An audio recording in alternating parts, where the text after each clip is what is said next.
pas que Jeremy Irons qui est président du Champs-Élysées Film Festival, mais aussi la comédienne Émilie Dequesne, l'actrice de Rosetta et plus récemment de Pas son genre, et donc aussi présidente de ce festival. Nous avons la chance de la rencontrer. Émilie Dequesne, bonjour. Alors, qu'est-ce que ça vous fait d'être présidente de ce 4e Champs-Élysées Film Festival?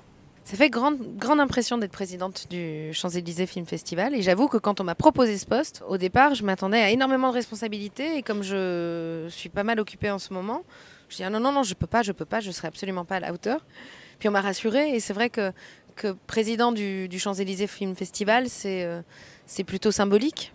Avec Jeremy Irons, on est plutôt les parrains et marraines de ce festival. C'est le public qui vote. Ça m'a rassurée. Et puis évidemment de connaître mon coprésident, je n'ai pas réfléchi une seconde. J'étais honorée, quoi. Les 2 films qui ont été choisis et qui faisaient partie de ma liste de films, donc La cérémonie de Claude Chabrol et Requiem for a Dream de Darren Aronofsky, en effet, sont des films extrêmement dérangeants, mais c'est ce que j'aime.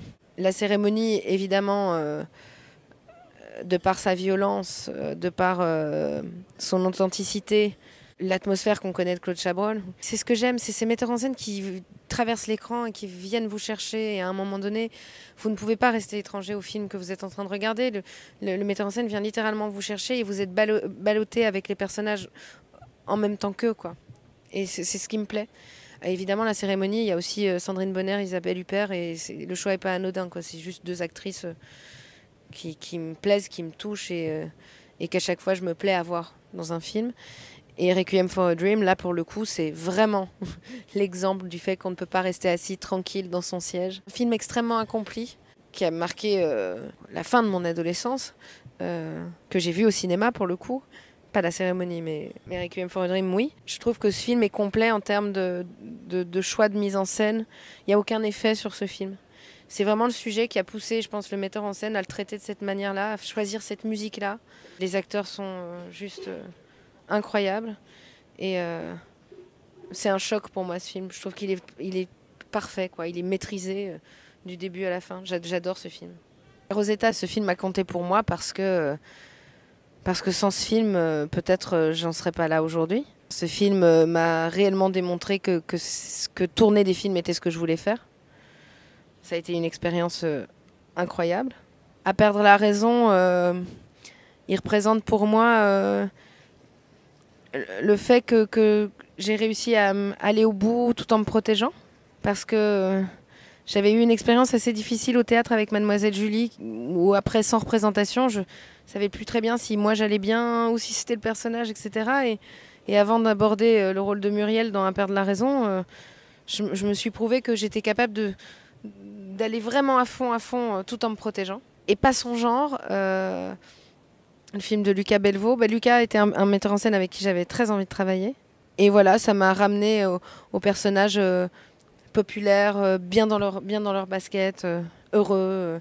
Ok, elle vient d'un milieu social qui, a priori, n'est pas simple, mais sa vie est belle.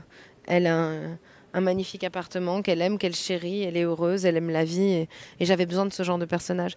Et ils sont importants dans la mesure où tous les 3, ces personnages se ressemblent forcément, vu que c'est moi qui les joue, qui suis ces personnages. Mais malgré tout, il y a une vraie différence de vie entre ces 3 personnages, une vraie différence d'univers cinématographique, de par leur metteur en scène. Donc pour ça, ils sont très importants pour moi. La série de Missing, on l'a tournée l'année dernière. Elle a été diffusée très vite en Angleterre. Et oui, elle va arriver en France, je pense, sur TMC, avec James Nesbitt et Francis O'Connor et Tchéky Karyo. C'est l'histoire d'une disparition d'enfants et d'un couple d'Anglais qui est en France. Et ils vont être pris en charge par les services de police français. Et c'est l'histoire de cette recherche de cet enfant, mais qui se passe sur 2 périodes. On comprend assez vite que l'enfant n'a pas encore été retrouvé, vu que l'histoire se balade entre 2006 et 2014. Moi, je suis une dingue de série. J'adore ce format et je trouve que ce que propose l'Angleterre, il y a des choses qui sont quand même vraiment pas mal. Mon personnage est un personnage plutôt secondaire. Elle est un peu là dans chaque épisode, mais j'avais très envie de tenter l'expérience, mais j'étais pas sûre que de jouer dans une langue étrangère, tout ça, j'en sois déjà complètement capable. Donc voilà, ça me plaisait d'y aller un peu par petites touches. Et en plus de ça, au sein d'une série très humaine, d'une équipe très humaine et d'un metteur en scène qui a réalisé chaque épisode, ce qui est assez rare, avec un vrai regard, qui s'occupe vraiment de ses acteurs. Tout ce qui est proposé en termes de séries et de fiction, je pense qu'il y a de plus en plus de choses qui sont développées, et notamment en France, je trouve que ça a vraiment changé.